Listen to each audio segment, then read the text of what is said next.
Olá, alunos do curso de Bacharel em Teologia. Sejam todos bem-vindos à nossa aula sobre missões e evangelização. Eu espero que você pegue aí o seu material, a sua apostila, que já deve ter chegado a você, e nós vamos estar dividindo este assunto, evangelização, ou melhor, missões e evangelização, em 5 unidades, em 5 momentos. Todos esses momentos permeados pelo material que você tem em mãos. O assunto que nós vamos tratar é um assunto dos mais importantes para a questão da teologia, a questão de missão e de evangelização. Será muito oportuno que você, além do material que está em suas mãos, possa buscar também as leituras complementares que a gente sugere e outras tantas que podem favorecer e devem favorecer você no entendimento deste assunto tão importante para a vida cristã, para a vida da igreja, para a implantação do reino de Deus. Eu quero saudar a todos, em nome dos professores do curso de Bacharel em Teologia da Unicesumar. Sejam todos bem-vindos e que a gente possa ter uma boa caminhada por esses momentos e que seja de aprendizado, de reflexão para o nosso crescimento, para o nosso amadurecimento na nossa fé, uma fé refletida. Como eu já lhes disse, nós vamos começar como primeira unidade falando sobre missão cristã e vamos tratar de conceitos e termos. Nós vamos tratar também, como você pode ver aqui, sobre o que é missão cristã e a motivação na missão cristã. Será muito importante que você leia com atenção todo esse material, possa refletir sobre aquilo que está sendo colocado e vai ser importante nós caminharmos nesses momentos sobre esses assuntos. Quero começar a falar sobre a questão da missão cristã. Conceituar. Não é muito simples de conceituar. Você pode já verificar aqui na nossa tela e também na tela do seu computador. Missão é derivado do latim missio, a ideia de envio, mais especificamente da expressão latina missione, do verbo mittere, que significa ação, tarefa, ordem, mandato, compromisso. É uma incumbência, é um encargo. Cabe ressaltar o que um simples dicionário já nos adverte. É o ato de enviar ou ser enviado. A incumbência de um dever, um compromisso, uma ordem. Eu quero partir desse raciocínio com você. A missão cristã é um mandamento. A missão cristã é uma ordenança do Senhor. Nós temos perdido muito tempo em análises e em desculpas, mas temos perdido o tempo de cumprir o mandamento do Senhor. A missão e a missão cristã faz parte do envio que todos nós recebemos. A igreja, como você muito bem sabe, tem lá a sua divisão em cargos, tem a sua divisão em tarefas. É um organismo vivo que se organiza nas suas funções. E pessoas procuram ser específicas e procuram ser melhor preparadas para cada uma dessas funções. Mas um chamado, um mandamento que nos toca a todos é o chamado da missão. Todos somos chamados a ser missionários. No local que você trabalha, na escola que você estuda, no seu ambiente familiar, em todos os locais, nós somos chamados a ser missionários. As outras questões, transculturais ou não, são outros assuntos que demandam desse próprio assunto. Mas o fato que eu quero deixar muito claro, já na abertura da nossa conversa, é que todos fomos chamados para cumprir a missão que o Senhor nos outorgou. A missão de levar a palavra do Senhor às pessoas, através de um testemunho de vida coerente, digno, e que eles possam aprender do Senhor conosco, a partir de nós. Eu quero também ressaltar com você que na língua grega a palavra corresponde a apóstolo, alguém enviado por ordem de outro para realizar uma tarefa. Nós temos uma tarefa. É muito complicado observar no ambiente religioso como há procrastinação, como há esquecimentos, como as pessoas elas se envolvem com tantas outras atividades e talvez nunca na vida da igreja haja tanta atividade como há hoje. Não é? Tantas programações, tantos calendários, tantas coisas a se cumprir. E parece, aos nossos olhos, que muitas vezes as questões de missão e evangelização estão sendo deixadas de lado.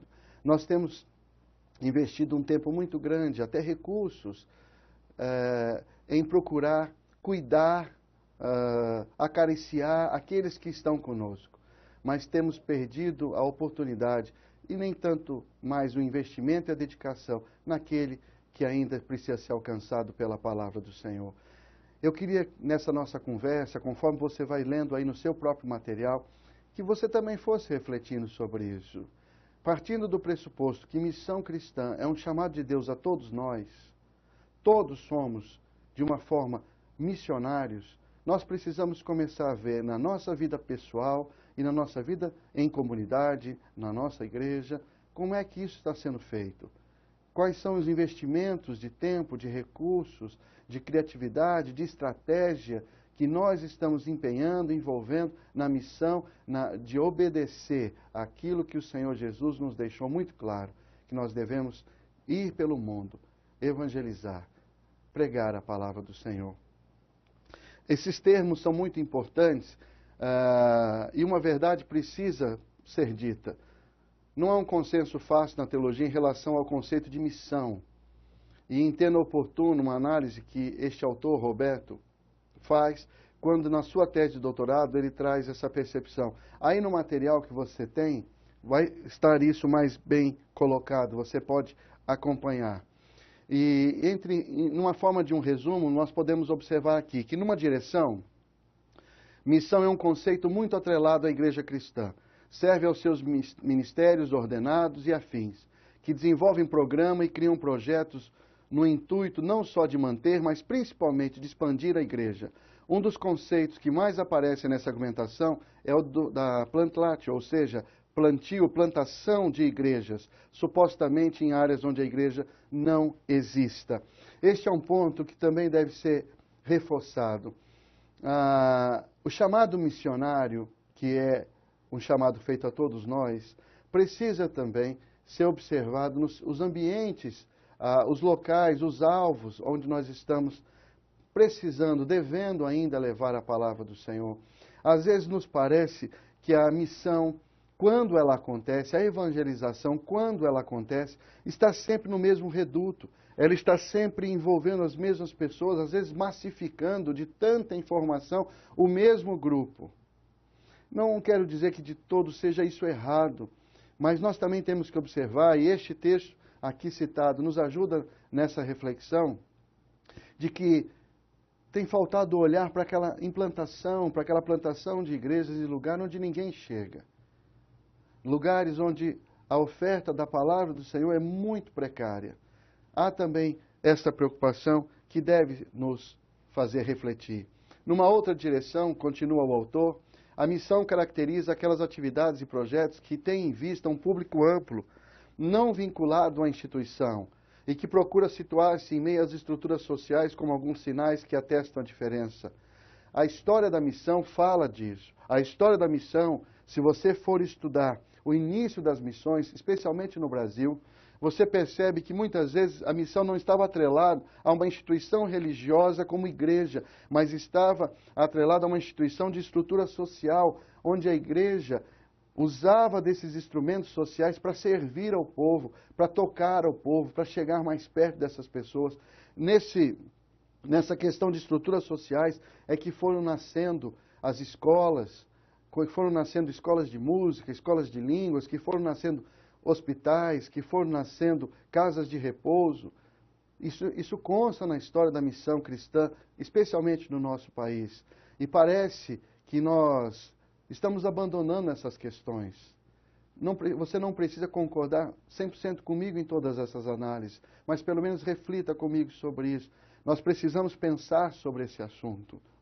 Nesse sentido, adquirir um caráter mais testemunhal da fé do que de proclamação ou anúncio, ainda que este último, de alguma forma, sempre esteja presente. É verdade que mesmo na ação social, que mesmo no amparo ao necessitado, que mesmo quando a igreja participa oferecendo oportunidades, condições de tratamento de saúde, de educação, que seja, ela também está proclamando o Evangelho, ela está com certeza testemunhando o amor do Senhor de uma forma muito eficiente, de uma forma muito prática. Vale a pena pensarmos missão também por este ângulo. e não visa a criação rápida e automática de comunidades eclesiais, dando ênfase à singularidade tanto do contexto quanto da vocação missionária. Geralmente ocorre em trabalhos diaconais, ou seja, trabalhos serviço de fato, ou em áreas de fronteira geográfica, étnica e social. E, irmãos, nós precisamos observar isso com muita calma. Muitas vezes estamos tão preocupados no crescimento da denominação, às vezes estamos tão preocupados no crescimento da comunidade onde estamos inseridos, que temos deixado de lado a preocupação real, oportuna, do mandamento do Senhor, de que a palavra deve chegar a todos os lugares. Não estou falando disso de forma nem ideológica, nem de forma utópica, mas de uma real preocupação. Todos sabemos, você é um aluno do curso de teologia. Possivelmente você já é líder em alguma comunidade eclesial. Você já tem a missão, você já tem a tarefa, o trabalho de evangelizar, de falar do amor de Deus, de pregar a palavra. Mas eu queria que a gente não simplesmente ficasse lendo um material, adquirindo um pouco mais de conhecimento, mas que a gente pudesse estar pensando sobre o chamado que o Senhor nos fez a todos nós. Nós precisamos entender, há muitos lugares onde a palavra do Senhor ainda não chegou, nem de forma teórica, nem de forma prática, nem de forma anunciada, nem de forma assistencial. Não estou falando de assistencialismo, mas estou falando de realmente uma assistência àqueles que têm passado por necessidades. E o amor cristão e a missão que o Senhor nos incumbiu deve nos impulsionar para esta tarefa. De forma geral, a missão cristã consiste numa reação favorável, primeiramente sobre a forma de obediência a Deus, que ordenou o ir, ordenou o evangelizar, e em segundo lugar, por parte do cristão individual que acolheu a mensagem cristã. Nós precisamos entender que esta é a verdade da missão. Nós precisamos entender que a missão é uma ação. Nós temos muitos que estudam sobre esse tema, mas poucos que se envolvem de fato com a missão. É honroso o trabalho de um missionário, é honroso o trabalho daquele que está dedicando a sua vida lá num campo missionário, em lugares distantes, às vezes com necessidades das mais simples às mais elaboradas, mas está lá, levando a palavra do Senhor, o testemunho de vida eloquente, eficiente.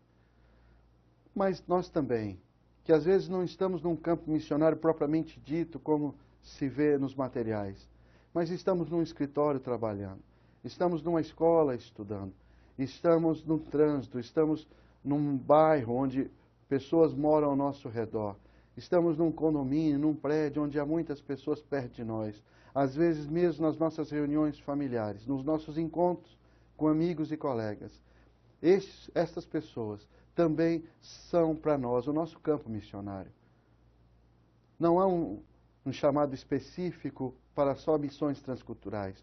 Nós também temos um chamado específico para evangelizar, seja aonde for. Muitas vezes nós temos essa dificuldade de entender, mas eu não sou um missionário, não me preparei para a missão. Nós somos todos chamados para a missão. Missão não pode ser um conteúdo simplesmente de estudo. Missão não pode ser algum livro que você leia sobre este assunto. Missão deve extrapolar a ideia de saber que Jesus falou sobre isso. Deve chegar à ideia de que a gente precisa fazer, a gente precisa evangelizar. Nós precisamos anunciar a palavra do Senhor. Em resumo, como apresenta o historiador Justo Gonzalez, a missão é a atividade de Deus no mundo. Deus é sempre o protagonista da missão. Deus age no mundo pela sua graça, para reconciliar o mundo consigo mesmo, o que concorda com a escrita do apóstolo Paulo lá em 2 Coríntios 5. Tudo isso provém de Deus, que nos reconciliou consigo mesmo por meio de Cristo e nos deu o ministério da reconciliação. Nos deu este ministério, nos chamou a este ministério, para que nós e através de nós as pessoas possam estar sendo chamadas a essa reconciliação com o Senhor. Há muito que se pode conversar e há muito que se pode brincar, mas com o assunto missão não se deve brincar. Todos somos chamados a cumprir este propósito que o Senhor nos deu. Eu quero continuar ainda esta reflexão com você, ainda falando do texto de Paulo. O Senhor nos confiou a mensagem da reconciliação. Somos chamados pela palavra do Senhor de embaixadores de Cristo. E Deus está fazendo o seu apelo por nosso intermédio. E nós devemos dizer que, por amor a Cristo, reconciliem-se com Deus. Este é o chamado de todos nós. Tradicionalmente, o termo missões cria uma imagem de movimento unidirecional, do mundo cristão ao mundo não cristão. Por essa razão, muito tempo, as missões associavam-se a uma prática missionária eclesiocêntrica, ou seja, sempre em volta da questão da igreja, na qual a igreja era protagonista da missão. Portanto, as missões são as atividades dirigidas a entender a fé cristã, mesmo em lugares onde esta fé não existe ou onde essa fé já existe. Este é o nosso chamado, implantar, chegar com a palavra do Senhor. Eu gosto muito de uma frase de Francisco de Assis, ou pelo menos é dita que essa frase é dele, que nós devemos evangelizar sempre. E quando necessário for, que a gente evangelize com palavras. Mas em todo tempo, em todo lugar, nossa vida, nossa conversa deve ter este teor, essa preocupação de um testemunho de vida eficiente, coerente, para que a palavra do Senhor possa surgir e possa alcançar as pessoas. Nós temos sim este chamado, o chamado para a missão. Você não está sendo chamado só para estudar sobre missão. Você não está sendo desafiado no curso de teologia da Unicesumar simplesmente para que você faça ou preencha mais uma disciplina do currículo acadêmico. Você está chamado, e essa disciplina foi colocada nessa grade, para chamar a sua atenção também para as questões práticas. Você foi chamado pelo Senhor para a missão, para a evangelização. Nós precisamos entender isso. É urgente este chamado do Senhor para as nossas vidas. Aqui está a palavra que aponta o chamado. Todos conhecem esse texto. Todos conhecem, decoram este texto. Mateus 28, quando Jesus diz, foi-me dada toda a autoridade nos céus e na terra. Portanto, vão e façam discípulos de todas as nações, batizando-os em nome do Pai, do Filho e do Espírito Santo, ensinando-os a obedecer a tudo que eu lhes ordenei, e eu estarei sempre com vocês até o fim dos tempos. Está aqui o chamado da grande comissão. Está aqui o que o Senhor mesmo disse. Aqui não há nenhuma palavra que precisa de uma interpretação muito difícil ou muito dramática. Aqui está nada que precisa ser muito exaustivo. O texto é de claro entendimento. É um mandamento claro, objetivo. Nós fomos chamados para irmos. O Senhor nos garante a sua presença, o Senhor nos garante a sua autoridade. Cabe a mim, cabe a você, nos envolvemos nessa missão. Então temos que missão é o ato de Deus alcançar o homem perdido. Já segundo Neto, outro autor que nós citamos neste material, nosso ponto de partida para entender a missão é afirmá-la como testemunho do amor e da presença de Deus na história pelos cristãos. Devemos conceituar a missão no âmbito do cristianismo contemporâneo, a questão da legitimidade, do testemunho. E aqui eu queria parar um pouquinho para, de novo, chamar a sua atenção. Uma das questões que mais se observa no equívoco da evangelização e da missão, ou no não cumprimento disso, ou na dificuldade de cumprir esse chamado, é a questão da legitimidade, é a questão da coerência. Há dias atrás, num congresso, me perguntavam qual era o problema ou qual a dificuldade maior que eu entendia na vida da igreja nos nossos dias. Muitas pessoas podem ter respostas para essa questão e as respostas podem ser muitas. Mas eu quero deixar pelo menos a minha opinião sobre esse assunto e reflita comigo. Veja aí o que é que você acha. Penso que o maior problema que a igreja cristã tem passado nesses dias é a questão da falta de coerência. Nós estamos passando por uma crise de coerência. Coerência entre aquilo que falamos e aquilo que estamos vivendo. Quando essa incoerência entre o que estamos falando e o que estamos vivendo é perceptível, é visível a todas as pessoas, fica muito mais difícil a evangelização. As pessoas estão nos assistindo a todo momento.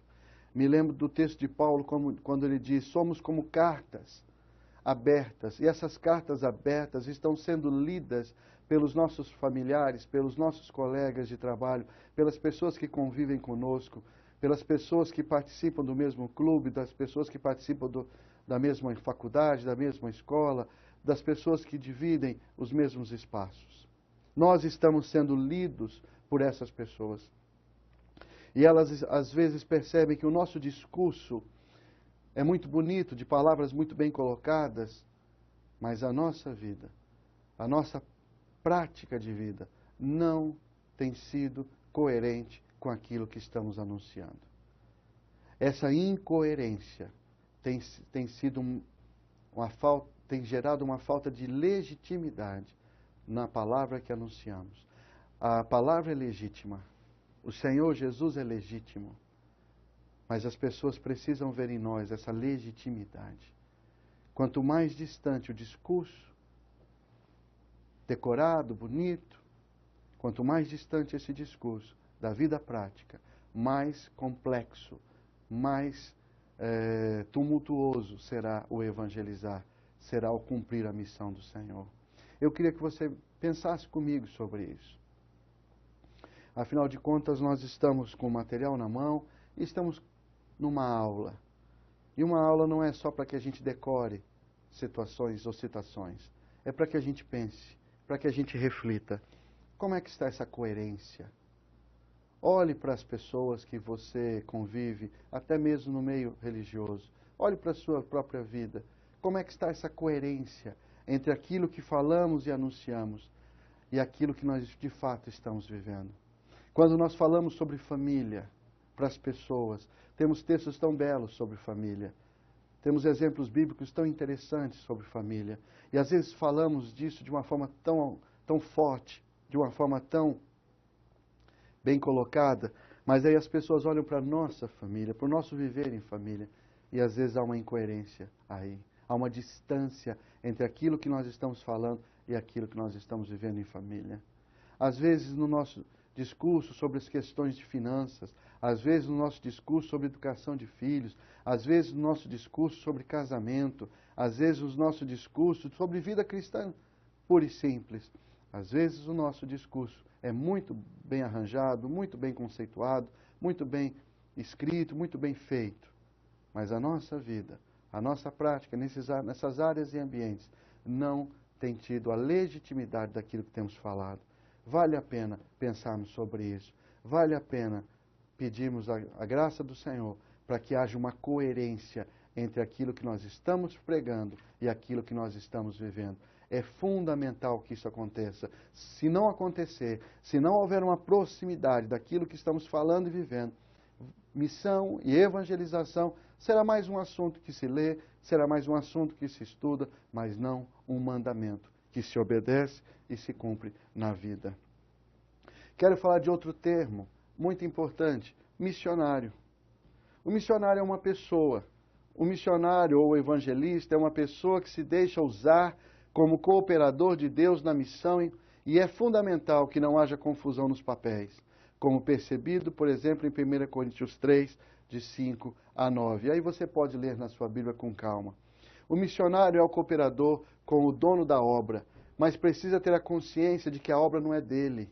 Como o próprio Jesus um dia disse ao apóstolo Pedro: Simão, filho de João, você me ama? E ele respondeu: sim, Senhor, tu sabes que eu te amo. E aí Jesus lhe diz: pastorei as minhas ovelhas, pois as ovelhas são do Senhor. Eu quero parar um instante sobre esse texto.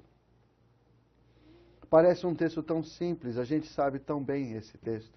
Quantas vezes você já citou esse texto em ministrações, em sermões que você mesmo preparou? Quantas vezes você escutou falar sobre esse texto? Eu não quero ministrar em cima, mas eu quero chamar a sua atenção para algo importante no que o Senhor falou. Primeiro, a missão carece de um missionário. Não é que Deus não precisa de ninguém, mas Deus nos quer. E Deus nos chamou. E nós devemos cumprir o seu chamado. Há um processo na teologia chamado processo de identificação. Diz a palavra que os anjos quiseram essa missão de evangelizar. E o Senhor não os permitiu. O Senhor podia se manifestar de várias maneiras e alcançar as pessoas de várias formas. A palavra nos orienta que o Senhor se manifesta através da natureza criada, da sua palavra encarnada na pessoa de Cristo. E com base em tudo isso e na soma de tudo isso, também através de pessoas que são chamadas especificamente para isso, e todos os outros tantos, todos nós chamados também para esta missão e evangelização. Mas algumas coisas parece que têm escapado ao entendimento de muitos. Primeiro, que a missão é do Senhor, a obra é dele. Interessante que quando Jesus se encontra com Pedro, ele diz: você me ama? E a resposta de Pedro foi sim. Você deve saber o contexto dessa conversa. Mas é importante ressaltar para o nosso assunto missão e evangelização que Jesus deixou claro que a base, o combustível para essa missão e evangelização é o amor que nós temos a Deus, e quando amamos a Deus, temos forças e condições de amar o próximo. O amor é o combustível. E na segunda parte da fala do Senhor, muito clara a Pedro, ele deixou claro que as ovelhas são dele. Nós temos que ter o amor a Deus, consequentemente o amor ao próximo. Este é o combustível da missão. Mas o alvo é muito específico e muito claro. As ovelhas são do Senhor, a gente não pode se enganar. As ovelhas não são de uma instituição, de uma denominação. As ovelhas são do pastoreio do Senhor. Missionário, um cooperador. Um outro termo importante que a gente deve saber é missiologia. É a disciplina, a ciência teológica que busca estudar a realidade da ação missionária em seu conjunto e em seus diversos elementos e características. Ou seja, é a disciplina da teologia que se ocupa de analisar e estudar as missões da igreja sob a luz dos princípios da revelação divina, da história da igreja e das doutrinas teológicas. Eu vou adiantar agora um pouquinho as questões dos textos que nós temos nesse capítulo da unidade 1, né? Dessa unidade 1. Então, você tem aí o material completo, vai me acompanhando, nós vamos poder, pelo menos, ressaltar aquilo que a gente entendeu de mais importante salientar neste material. Em resumo do que temos falado até agora, temos a reflexão crítica sobre a missão. A missiologia é a disciplina que estuda de forma sistemática e coerente tudo que for relacionado à missão de Deus e da comunidade da fé. É uma disciplina ampla que se desenvolve em diálogo com a antropologia, a economia, a história das religiões, a teologia sistemática e muitas outras disciplinas. Por exemplo, quem afirma isso é o historiador Justo Gonzalez. E é fato, nós precisamos desse entendimento para falar de missiologia. Há um outro termo importante que também é muito citado e muito falado na teologia, missio Dei. A expressão vem do latim, que significa missão de Deus, dando a ideia de o envio de Deus no sentido de ser enviado. Uma frase usada na discussão missiológica protestante, especialmente desde a década de 1950. A gente ressalta que, diante de tal conceito, fica claro que a missão é um atributo divino, da qual a igreja é convidada, na verdade, convocada, a fazer parte como instrumento para a mesma. Como escreveu Moltmann, não é a igreja que deve cumprir uma missão de salvação no mundo, é a missão do Filho e do Espírito mediante o Pai que inclui a igreja. É este o projeto do Senhor. Eu adiantei com você aqui um outro termo importante na questão da missão, que é o processo de identificação. Só para ficar claro, a missão acontece a partir de pessoas, porque o alvo da missão são pessoas. E é nesse processo de identificação de pessoas que a evangelização pode, de fato, acontecer. O que nós estamos querendo dizer com isso?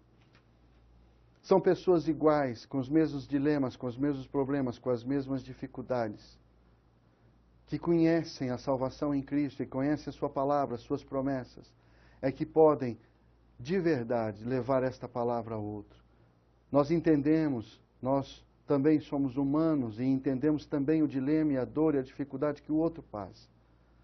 Sabemos das vitórias e das derrotas.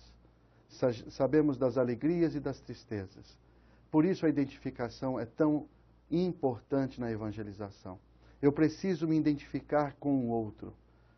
e apresentar a Ele, eu como Ele, igual a Ele, nas mesmas condições dele, apresentar a Ele aquilo que tenho de diferente. E o que eu tenho de diferente é o conhecimento do Salvador Jesus, de Sua palavra, de Suas promessas, da Sua obra de salvação sobre a minha vida e sobre o anúncio de tudo isso na vida daquela pessoa que comigo está.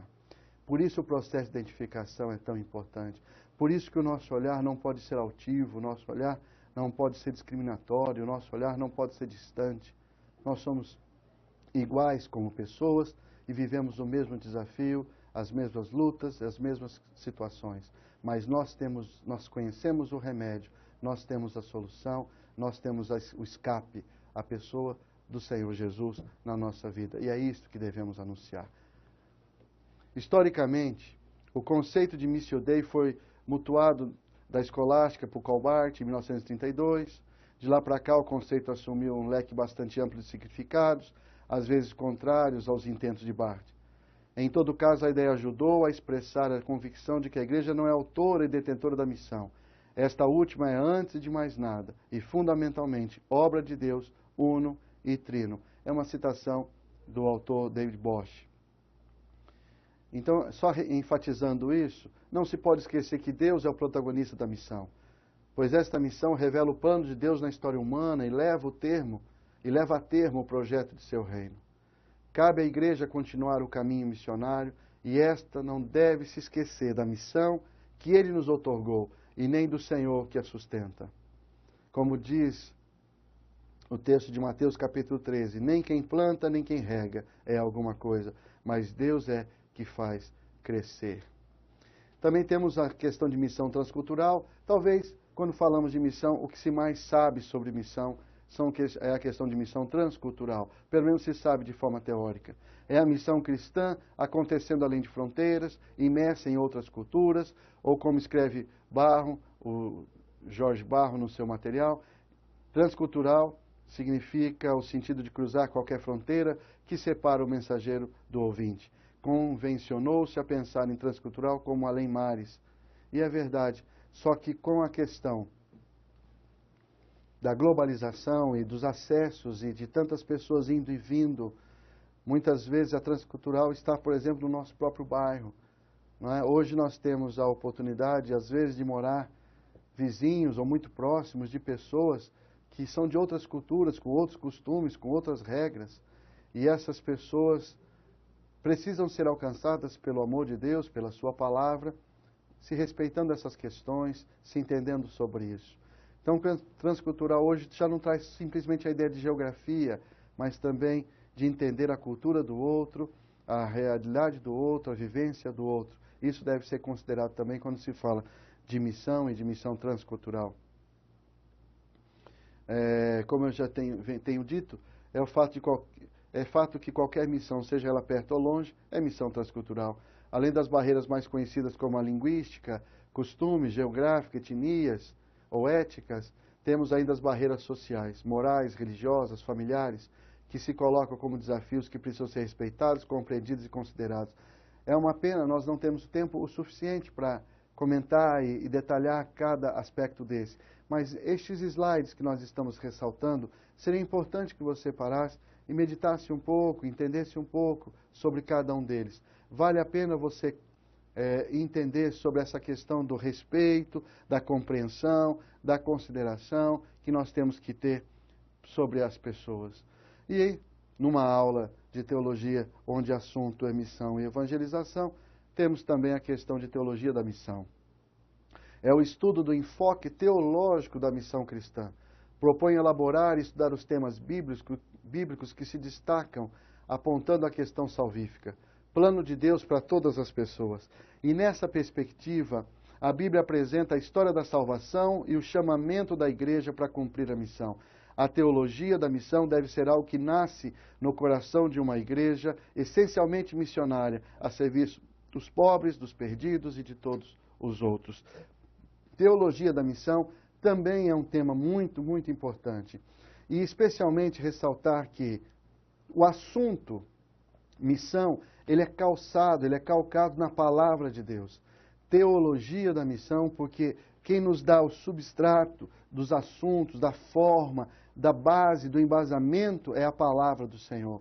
A teologia da missão respeita o que o Senhor apontou como missão a partir da sua palavra. Nós não podemos ficar com ideias soltas, ideias além da palavra do Senhor. A palavra do Senhor é o nosso norte, é o nosso manual de fé e prática, é o nosso orientador supremo sobre tudo aquilo que devemos fazer como igreja e como chamado do Senhor. Por isso a teologia da missão, ela é tão importante.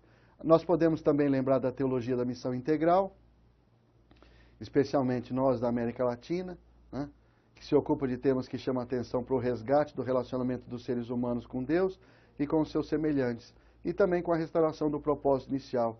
O Senhor Deus colocou o homem no jardim do Éden para cuidar dele e cultivá-lo, e é em Jesus Cristo que esta condição de resgate acontece. A teologia da missão vale a pena ser entendida, vale a pena ser estudada, às vezes mal compreendida em alguns aspectos, mas traz um recado muito importante desse ser humano integral que precisa ser encontrado e auxiliado e amparado na sua integralidade. A igreja precisa acordar para essa questão. Eu quero também deixar este ponto para nós. O que é missão cristã? A gente cita alguns autores do material, mas vamos ficar com este. A definição de Brand traz que minha definição, ele diz assim, minha definição é muito singela. Missão é impulso para a transformação. Trata-se de uma definição propositalmente minimalista, oriunda da perspectiva externa. Embora ela não baste para a concepção de Missio Dei, sem excluí-la, entretanto, não se expõe à crítica de que missão seria exclusivamente proselitismo ou colonialismo. Vale a pena a gente pensar um pouquinho sobre isso. Antes tal redução da compreensão de missão presta-se para incluir a múltipla e recíproca influência, distanciamento, adoção e transformação, os quais muitas vezes são excluídos ao se preconizar ou repudiar uma ordem autoritativa de fazer missão. O que o autor quer dizer é que muitas vezes nós estamos tão envolvidos com teorias, nós estamos tão envolvidos com aspectos de estratégia, que a gente entende o que é que Deus de fato quer, o que é que Deus de fato nos chamou a fazer. Nós precisamos estar atentos a isso. Eu sei que no mundo da igreja há muito o que se fazer. Nós vivemos uma pós-modernidade, e lá na frente devemos falar um pouquinho sobre isso. E um dos aspectos dessa pós-modernidade, além do relativismo, é também essa questão de toda uma cultura centralizada no homem, esse antropocentrismo deste homem.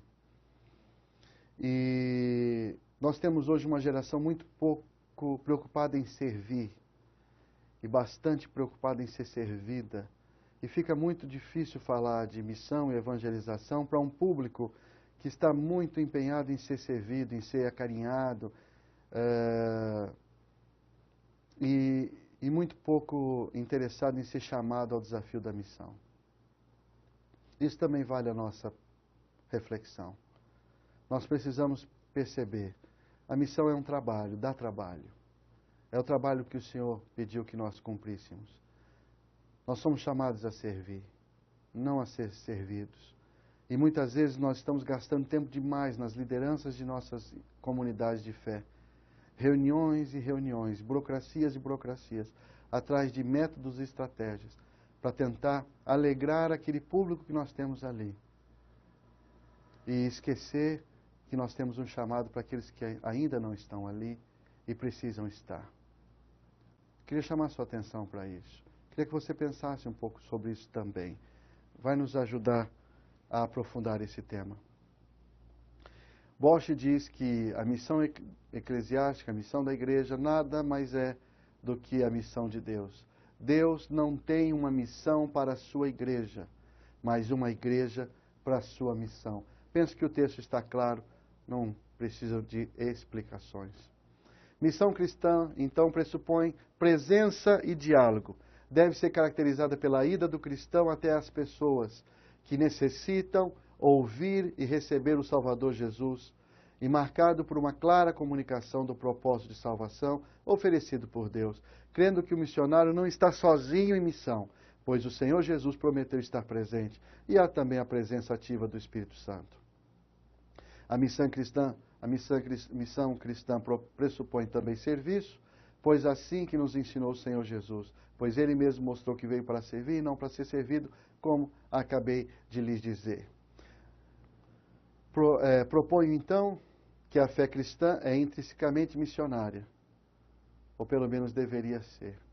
Um elemento distintivo das religiões missionárias, em contraposição às ideologias missionárias, é que todas elas aderem a algum grande desvelamento da verdade última que creem ser de significação universal. A fé cristã, por exemplo, vê todas as gerações da terra como objetos, alvos da vontade salvífica e do plano de salvação de Deus, ou em termos neotestamentários, considera tudo o reino ou o reinado de Deus, que veio em Jesus Cristo como destinado a toda a humanidade. Esta dimensão da fé cristã não é um extra opcional. O cristianismo é missionário por sua própria natureza ou nega sua própria razão de ser. É uma afirmação de Bosch que nós fazemos questão de também aqui considerar. Resumindo, missão é a igreja em movimento. É marca e comprovante de vitalidade da igreja, porque uma igreja morta é aquela que deixa de ser missionária. Nós temos aqui também missão cristã. E qual é o objetivo? O objetivo da missão cristã, no seu material você tem isso mais bem especificado. O objetivo da missão cristã é primordialmente a salvação da humanidade em todos os seus aspectos. A missão não pode ser nada menos que a continuação da atividade redentora de Deus mediante a publicação dos fatos da salvação. Esta é a sua autoridade maior e sua comissão suprema. Foi o que Wiesenthal disse. Deus nos envia a dar continuidade na história da salvação, da história da Missio Dei. A meta da missão cristã não é simplesmente uma salvação individual, pessoal, nem sequer espiritual. É a realização da esperança da justiça, da socialização de toda a humanidade e da paz do mundo. Esse outro aspecto de reconciliação com Deus, na qual nós somos chamados, porque nós recebemos o ministério da reconciliação, deve passar pela realização da justiça, e a igreja precisa trabalhar essa justiça. A igreja deve trabalhar para essa realização, baseada na esperança futura, como já também você pode observar no seu texto aí, já havia escrito o Moltmann, né? A missão cristã deve estar intimamente relacionada ao propósito divino e universal, propósito esse enfatizado por Jesus. Sendo assim, de uma forma resumida, o objetivo da missão cristã é produzir não somente discípulos, mas também trazer de volta ao Pai seus filhos, para que sejam transformados dia a dia, segundo a imagem do Filho de Deus, e possam se transformar em proclamadores das palavras de salvação a outros, né?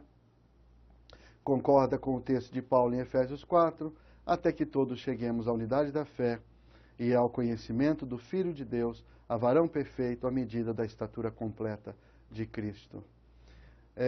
Eu vou já numa parte já de resumo, concluindo a unidade 1, mas eu quero ressaltar este parágrafo. Não podemos perder de vista a questão de que o Deus cristão é o Deus missionário, que trabalha e age por nós e pelo mundo. Tudo o que se deve fazer na igreja também deve ser feito em função da missão. E isso significa dizer que a missão é missão de Deus. Ele é sempre o maior interessado e sua missão é estabelecer o seu reino. E o reino de Deus se expande maravilhosamente numa progressão incrível, o que ele disse uma vez restrito aos israelitas, lá em Êxodo 19, e também a partir de Cristo, quando 1 Pedro 2 traz esta mesma palavra. Desde o começo da história e até o fim dos tempos, Deus age para salvar o mundo, e sua ação mais contundente foi o envio do seu próprio Filho Jesus para libertar e salvar. Pois o Filho do Homem veio para buscar e salvar o que estava perdido. A motivação cristã evangelística. Pois bem, a nossa motivação não precisava ser mais nada e não deveria ser mais nada do que cumprir a palavra do Senhor. Não deve haver motivação maior do que essa, de estar cumprindo a palavra do Senhor. Porém, A motivação cristã, lá na igreja primitiva, e a gente pode aprender com ela, como está aqui o texto sendo grifado, seja na igreja cristã de hoje, seja na igreja primitiva, deve ser sempre a pessoa do Senhor Jesus Cristo. Seu amor e a missão que nos outorgou. Seu amor nos constrange e deve nos impulsionar a darmos passos em direção ao perdido, levando-o a compreender a necessidade de se reconciliar com Deus. E aí, nós podemos trabalhar 3 sentimentos nessa questão deste impulso, desse sentimento de estar cumprindo a palavra do Senhor, que é o sentimento de gratidão, de responsabilidade e o sentimento de preocupação. E aqui eu já vou encerrando nossa unidade. O primeiro sentimento é o de gratidão. Toda aquela pessoa que se percebe salva, alcançada pelo amor de Deus, por sua palavra, deve ter no seu coração uma imensa gratidão. E essa gratidão deve impulsioná-lo a ser um missionário, a ser um evangelista, a levar a palavra de salvação a outras pessoas. A motivação cristã, especialmente na igreja primitiva, é fácil de perceber. Havia no coração daqueles homens uma grande gratidão por tudo aquilo que o Senhor Jesus tinha trazido à vida deles. E é nessa enorme gratidão que eles também se colocam e se impulsionam para alcançar outras. O sentimento de gratidão deve ser considerado, mas também um sentimento de responsabilidade. Porque há um chamado, há uma palavra. O Senhor nos chamou para evangelizar. E há uma responsabilidade colocada diante de nós. E somos servos do Senhor, chamados a cumprir a sua palavra. Deve brotar no nosso coração essa responsabilidade diante do que Deus nos chamou a fazer. Gratidão pela salvação que recebemos e responsabilidade diante do chamado que também recebemos. E um outro sentimento que se percebe especialmente na igreja primitiva e deve também ser percebido nas nossas vidas é um sentimento de preocupação.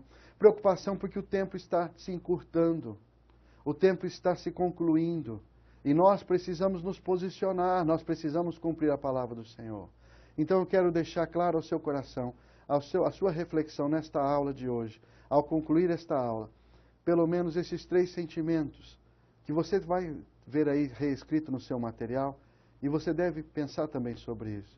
O sentimento de gratidão, o sentimento de responsabilidade e o sentimento de responsabilidade e de preocupação. Gratidão, responsabilidade e preocupação. Nós recebemos uma grande salvação, tão grande salvação. Recebemos um tão grande chamado e devemos ter a preocupação, não de que a obra seja nossa, mas de que a obra precisa ser cumprida em nós e a partir de nós. E é assim que nós vamos concluindo.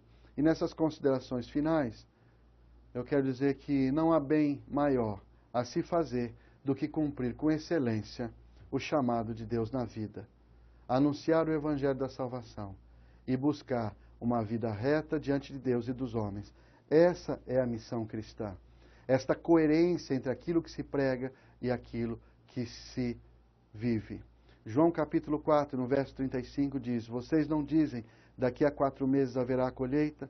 Eu lhes digo, abram os olhos e vejam, os campos já estão prontos, já estão maduros para que a colheita aconteça. Como nós vamos concluir essa unidade?